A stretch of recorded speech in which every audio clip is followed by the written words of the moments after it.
আমার নিজের বয়স তো খুব কম ছিল যখন তিনি আমাদের কাছ থেকে হারিয়ে যান। আমার 4 বছর বয়স ছিল।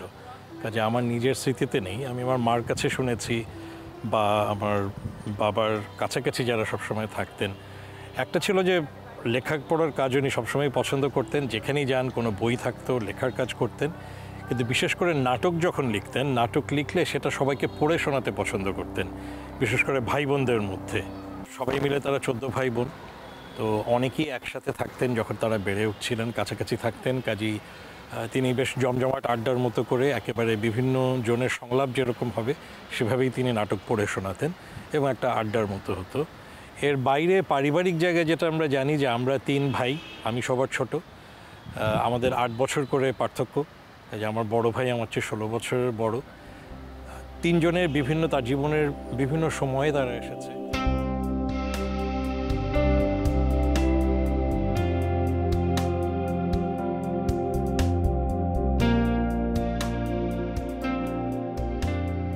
আমার বাবা মুনি চৌধুরী যেই সময় তার সৃজনশীল কাজগুলো শুরু করেছিলেন খুবই কম বয়সে, 18-19 বছর বয়সে, ছাত্রাবস্থাতেই। আবার সেই একই সময় 47 পরবর্তী সময়, সেই সময় ঢাকা বিশ্ববিদ্যালয়েও কিন্তু এক ধরনের একটা আন্দোলনমুখর একটা পরিবেশ তৈরি হয়ে উঠছিল, বিশেষ করে বাংলা ভাষার দাবিতে। সেই আন্দোলনগুলোর সাথেও কিন্তু আমার বাবা কিছুটা জড়িত হয়ে পড়ছিলেন সেই সময়। একদিকে লেখালেখি, এমনকি সেই সময়ে বাংলাদেশ বেতার বা সেই সময় পূর্ব পাকিস্তান রেডিও, সেখানেও দেখা গেল যে দেশ বিভাগের কারণে অনেকেই ওপারে চলে গেছে, পশ্চিমবঙ্গে চলে গেছে যারা সৃজনশীল কাজ করতেন। তো তখন এই অঞ্চলে যারা মুসলিম সৃজনশীল ব্যক্তিরা ছিলেন, তাদের সেই জায়গাটাতে কিছুটা পূরণ করার প্রয়োজন হয়ে পড়ে। তখন কিন্তু বিশেষ করে রেডিওতে নামে বেনামিতে তিনি লেখা লিখতেন, কথিকা লিখতেন, নাটিকা লিখতেন, সেগুলো প্রচারও তখন হতো। আমরা স্যারকে চিনেছি বইয়ের পাতায়, আমি চিনেছি বইয়ের পাতায়। জহির রায়হান স্যারকে আমরা দেখেছি বইয়ের পাতায়, শহীদুল্লাহ কায়েস স্যারকে আমরা দেখেছি বইয়ের পাতায়। মানে আমাদের প্রথম পরিচয় তাদের সাথে এভাবে। এখনকার প্রজন্মের জন্যও তো এই পরিচয়টা আরও বেশি দরকার। সেই জায়গা থেকে বুদ্ধিজীবী দিবসে স্যারের জন্য আসলে বাংলাদেশ কতটুকু করতে পেরেছে বলে আপনার মনে হয়? আমাদের বাবারা যেহেতু লেখালেখির মধ্যেই ছিলেন, যেটা আপনি বলছিলেন, এবং তাদের অনেকেরই জীবদ্দশায় তাদের কিছু লেখা প্রকাশিত হয়েছে এবং পরবর্তীকালেও হয়েছে, এবং সাম্প্রতিককালে বেশ কয়েক বছর ধরে তাদের কিছু কিছু লেখা পুনর্মুদ্রণও হচ্ছে। কারণ বিশেষ করে প্রকাশকরা, যেমন আমার বাবার ব্যাপারে যখন প্রকাশকরা যোগাযোগ করেন, তারা বলেন যে কিছু চাহিদা আছে। তো যারা কিছুটা জানার চেষ্টা করেন তারা কিন্তু খুঁজে পাবেন সেগুলো। প্রতি বছরই বইমেলাতে সেই ধরেন 50 বা 60-এর দশকে বা 71 সাল পর্যন্ত আমাদের বাবারা যেসব লেখালেখি করেছেন এবং প্রকাশিত হয়েছে সেগুলো তারা নিয়ে আসছেন সামনে। এমনকি কোনো কোনো প্রকাশক খুঁজে বের করার চেষ্টা করছেন গবেষকদের মাধ্যমে যে কোনো অপ্রকাশিত লেখা আছে কিনা। হ্যাঁ, অপ্রকাশিত লেখা। তো সেটা খুঁজে পাওয়া কঠিন, কিন্তু সেটা হয়তো পারিবারিকভাবে আমরা অনেক সময় জানতে পারি না। হতে পারে যে কোনো ফরমাইশি লেখা, হয়তো কেউ একজন বলেছেন যে আমাদের কোনো একটা পুস্তিকা আমরা বের করব, ওটার জন্য একটা লেখা দিন, তো সেটা হয়তো বহুল প্রচারিত হয়তো হয়নি। তো সেরকম কিছু কিছু লেখা কেউ কেউ উদ্ধারের চেষ্টা করছেন, বিভিন্ন বুদ্ধিজীবীদের, আমাদের বাবাদেরও। কাজে তরুণ প্রজন্ম যদি একটু চিন্তা করে যে 50-60-এর দশকে বা 71 পর্যন্ত বা ইভেন 70-এর দশকেও যে বুদ্ধিজীবীরা ছিলেন তাদের লেখাগুলো কোথায়, কিছুটা তারা খুঁজে পাবেন। আর সেই প্রজন্মের কেউ কেউ যারা এখনও হয়তো তাদের প্রবীণ বয়স কিন্তু তারা বেঁচে আছেন, তারাও কিন্তু কিছুটা দিক নির্দেশনা দিতে পারবেন। কাজে জানতে চাইলে সেটা জানতে পারবে। তবে যেটা নেই সেটা হচ্ছে যে তথ্য প্রযুক্তির যুগে অনলাইনে তাদের লেখাগুলো খুব একটা বেশি পাওয়া যায় না, ছাপার অক্ষরে পাওয়া যায়। তো এখনকার প্রজন্ম আসলে অনলাইনে অনেক কিছু দেখে বা পড়ে। তো সেই জায়গাটা ডিজিটাইজ করার একটা জায়গা হয়তো ভবিষ্যতে দরকার হবে। সেটা হয়তো কোনো তরুণ গবেষক বা তরুণ উদ্যোক্তা সেটার একটা চিন্তা করতে পারে।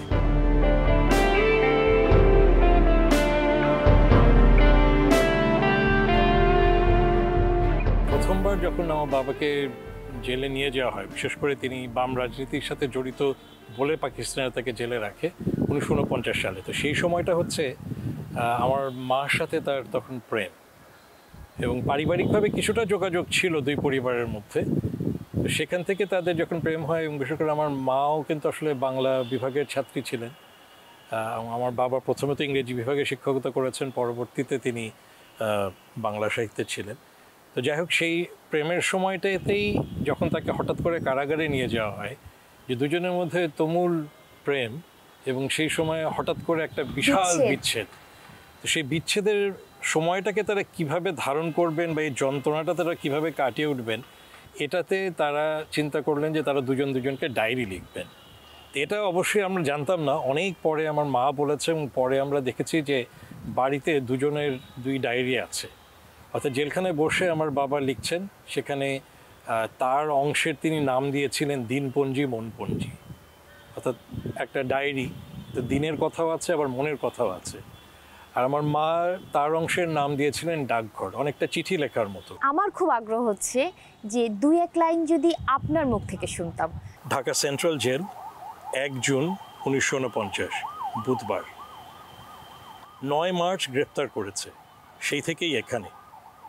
আর 1 সপ্তাহ পর পুরো 3 মাস হবে। প্রথম থেকে ইচ্ছে ছিল একটা দিনপঞ্জি নিয়মিত লিখি। অভিনব অভিজ্ঞতা আর অফুরন্ত অবসর মিলে চাই কি একটা সত্যি সত্যি রসপুষ্ট বস্তু সৃষ্টি হয়ে যেতে পারে। লিখি লিখি করেও এতদিন কলম ধরতে পারিনি। এতদিন পরে আরম্ভ করছি বেশ একটা হালকা মুক্ত মন নিয়ে। কাব্য সৃষ্টি করার সচেতন উদ্দেশ্য মন থেকে একদম উঠে গেছে। অবশ্য শিল্পী সাহিত্যিকের মন থেকে এই অবিচ্ছেদ্য সচেতনতা যতখানি বিলীন হওয়া সম্ভব ততখানি। প্রকাশের নিপুণতার মোহে শিল্পী মাত্রই একটু আধটু বিকারগ্রস্ত। ঠিক সত্যি কথাটি নিখুঁতভাবে প্রকাশ করার অসহ্য বেদনায় নির্যাতিত হয়ে শেষ পর্যন্ত অক্ষমতা হেতুই হয়তো প্রিয়জনের কাছেও অনিচ্ছা সত্ত্বেও উদ্দেশ্যহীন সুন্দর মিশে কথাটি বলে ফেলে। তোমার কাছে লেখা আমার চিঠিতেও নিশ্চয়ই সে কলঙ্কের ছাপ আছে। যদিও কোনো উদ্দেশ্য নিয়ে তোমাকে মিছে কথা শোনাবার পাপ যদি কোনো দিন করি, নিজেকে সেদিন ক্ষমা করতে পারবো না। এখন মহানন্দে আছি এটুকু ভেবে যে আমার মিছে কথাও তুমি নিশ্চয়ই সব ঠিক ঠিক বুঝে নিতে জানো, আমাকে ভালোবাসো বলেই জানো। আর এও হয়তো ধরে নাও যে দুজনেই সব জানি। এই যে যখন তিনি লিখেছেন, সেই লেখাগুলো তো আপনার মাকে প্রভাবিত করেছে, আপনাদেরকে কোনো না কোনোভাবে প্রভাবিত করেছে। সেই জায়গাগুলো যদি একটু ছোট করে বলেন। সেটা জায়গাটা কিছুটা আসলে মিশ্র।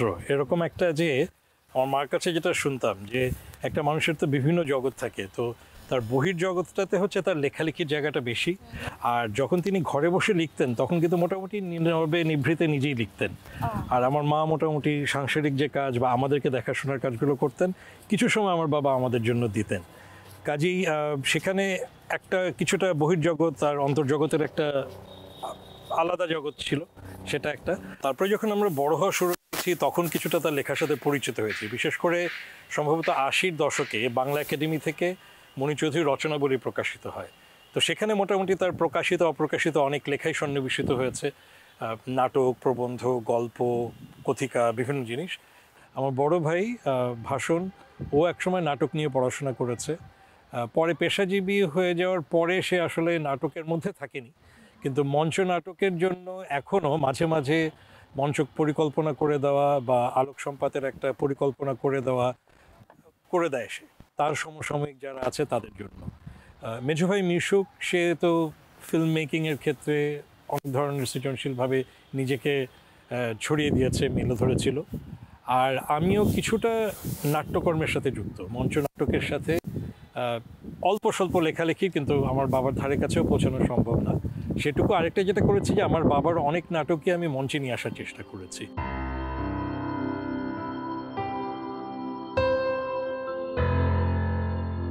মণি চৌধুরী স্যারের যে লেখা আছে, সেই লেখা আমাদেরকে উজ্জীবিত করে, কিন্তু তার যে চলে যাওয়া, সেই চলে যাওয়ার গল্পটাও আমরা পরবর্তী প্রজন্মের মাঝে ছড়িয়ে দিতে চাই। আমার বাবাকে নিয়ে যাওয়া হয় বেলা 12টার দিকে, 14 ডিসেম্বর, এবং ঠিক সেই সময়টা এরকম একটা সময় যে তিনি সকালে স্নান শেষ করেছেন, তিনি আর আমার চাচা রুশো কাকা, এবং তারা দুপুরের খাওয়া খাবেন 12টা সাড়ে 12টার দিকে। আমার দাদি ছিলেন বাড়িতে, আমার মা দোতলায় ছিলেন আর আমার চাচা এবং আমার বাবা নিচে ছিলেন।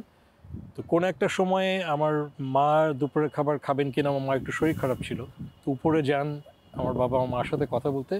এরকম সময় ওই দোতলা বাড়ি, তার সামনে একটা উঠান, তারপরে একটা গ্রিলের গেট, তো ওই গেটে কেউ কড়া নাড়ছে। উপর থেকে আমার মা যেটা দেখতে পেয়েছিলেন, জানলাটা একটু ফাঁক করে, যে ওয়ালের পাশে দেখা যাচ্ছে যে একটা গাড়ি, যেটার কাঁচের মধ্যে কাদা মাখা আছে, আর গাছের কিছু ডালপালা ওর দিয়ে ওটার ছাদটা ঢাকা। এবং ওখান থেকে 3-4 জন তরুণ গাড়ি থেকে নেমেছে। তো কড়ানাড়া শুনে আমার চাচা এগিয়ে গেছেন এবং আমার মেঝো ভাই, ও তখন 12 বছর বয়স মিশুকের, ও নিচে নেমে গেছে। তো তারা আমার চাচাকে দেখে জিজ্ঞেস করেছে যে আপনি মুনির স্যার। তার মানে তাদের অন্তত যে প্রশ্ন করছিল সে জানে না যে মুনির চৌধুরী দেখতে কেমন, চিনেন না, সেটা জানে না, কিন্তু বলছে যে স্যার বলে সম্বোধন করছে হবে। তো আমার চাচা তখন বলেছেন যে উনি আমি তার ভাই। তখন বলছে স্যারকে একটু ডেকে দেন। তো আমার চাচা উপরে আসে, যখন আমার বাবাকে বলে আমার মা নিষেধ করেছিল যে তুমি যেও না, এবং হঠাৎ করে এখন কারফিউর মধ্যে কারা তোমাকে ডাকছে, এটা যাওয়া ঠিক হবে না। তো আমার বাবা তখন আমার মাকে বলেন যে ওরা তো মনে হচ্ছে না কথা না বললে যাবে, তো দেখি কি বলে। বলে আমার বাবা নিচের দিকে এগিয়ে যান এবং আমার ভাইকে ওই তালার চাবিটা দিয়ে আমার ভাইকে ভেতরে চলে আসতে বলেন। তো আমার ভাই উপরে এসে দোতলায় উঠে ওখানে রেলিংয়ের ফাঁক দিয়ে পুরো ঘটনাটা লুকিয়ে লুকিয়ে দেখতে থাকে। তো আমার বাবা যখন এগিয়ে যায় তখন তারা তার সাথে কথা বলে এবং বলে স্যার আমাদের সাথে একটু আসতে হবে। তো বারবার যখন আমার বাবা জিজ্ঞেস করছে কেন যেতে হবে এবং ওরা কারণ বলছে না, একটা পর্যায়ে আমার বাবা একটু উত্তেজিত হয়ে গিয়ে বলেন যে তোমরা যে যেতে বলছো তোমাদের সাথে কোনো অ্যারেস্ট ওয়ারেন্ট আছে? তখন ওই ছেলেরা তাদের গায়ে শাল জড়ানো ছিল, ডিসেম্বর মাস একটু ঠান্ডা। শালের ভেতর থেকে একজন হঠাৎ করে বন্দুক বের করে, নললা বড় বন্দুক বের করে আমার বাবার পিছনে এসে ধরে। তা আমার মা যেহেতু শঙ্কিত ছিলেন যে কি হচ্ছে, যদিও অসুস্থ, তিনি তখন ওই দোতলা থেকে সিঁড়ি দিয়ে নেমে আসছিলেন। আর মা যেটা বলেছেন যে তিনি শুধু দেখতে পেলেন যে ঝট করে একজন এসে পেছনে বন্দুকটা ধরলো, আমার বাবার পিঠটা একটু কেঁপে উঠল, এটুকুই। আমার বাবার পেছন ফিরে তাকাননি, খালি পাশে আমার চাচা দাঁড়ানো, তাকে বলেছেন যে রুশো যাই তাহলে। এইটুকুই একমাত্র শেষ দেখা। এবং তারপরে 2-3 দিন একরকম একটা শঙ্কার মধ্যে কেটেছে। 17-18 তারিখের দিকে জানা গেল অনেকের মাধ্যমে যে বিভিন্ন জায়গায় বুদ্ধিজীবীদেরকে হত্যা করে ফেলে রেখে আসা হয়েছে, মিরপুরে, রায়ের বাজারে। এই কথা শুনে তখন আমার চাচা, আমার বড় চাচা কবির চৌধুরী এবং ওই রুশো কাকা, যিনি ওই সময় ছিলেন আমার বাবাকে নিয়ে যাওয়ার সময়, ওনারা দুজন খুঁজতে যান রায়ের বাজারে। এই রায়ের বাজারেই তারা তখন আসেন। ওনারা এখানে এসে কিন্তু আমার বাবাকে খুঁজে পান এবং এটুকু বুঝতে পারি যে ওখানে কিছু মরদেহ হয়তো এত ক্ষতবিক্ষত ছিল যে সেখানে শনাক্ত করাটা কঠিন ছিল। শূন্যতার যে জায়গা, কষ্টের যে জায়গা, সেটা কিন্তু আসলে কখনো খুব একটা কমে না। এই কষ্টের অভিজ্ঞতা নিয়ে আমরা কখনই আসলে সেভাবে আলাপ করতে পারি না। তবে আমার ছোটোবেলায় স্কুল জীবনের স্মৃতি মনে আছে। আমি বুঝি যে এটা আমার বয়সী যারাই সেই সময় বেড়ে উঠেছে তাদের সবারই এরকম হয়েছে। এক ধরনের একটা মনে হচ্ছে যে স্কুলে সবারই বাবা মা আসে, নিয়ে যায় তাদেরকে, তারা তাদের বাড়িতে ফেরত যাচ্ছে। আমার বাবা নেই কেন, এবং তিনি আসলে কেন নেই, এবং এটা আনফেয়ার। এই জিনিসটা ছোটোবেলা থেকে, অর্থাৎ আমার স্পষ্ট মনে আছে যে 6, 7, 8 বছরে আমার এই কথাগুলো বারবারই মনে হয়েছে। এবং আমি যদি সেটার জন্য কষ্ট পেয়েও থাকি বা সেটার জন্য কেঁদেও থাকি, নীরবে নিভৃতে কেঁদেছি।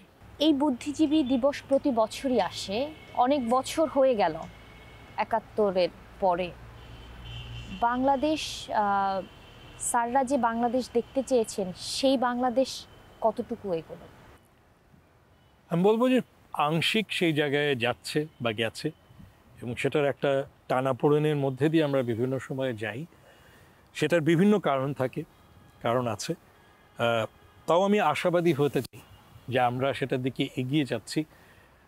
একটা জায়গা হতে পারে যে বিশেষ করে যখন আমরা সত্যিকার অর্থে ইতিহাসটাকে নৈর্ব্যক্তিকভাবে সত্য হিসেবে প্রতিষ্ঠা করতে পারবো।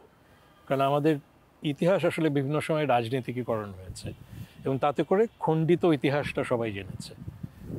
আমি বিশ্বাস করি যে কোনো একটা সময় সত্য ইতিহাসটা সত্য হিসেবে, সত্য ভাষণ হিসেবে সুপ্রতিষ্ঠিত হবে। শহীদ বুদ্ধিজীবীদের রক্তে রাঙা এই মাটি, দেশকে জীবন দিয়ে ভালোবাসার এমন প্রেরণা আমাদের আবারও প্রতিজ্ঞাবদ্ধ করুক আলোকিত নতুন বাংলাদেশ গঠনের।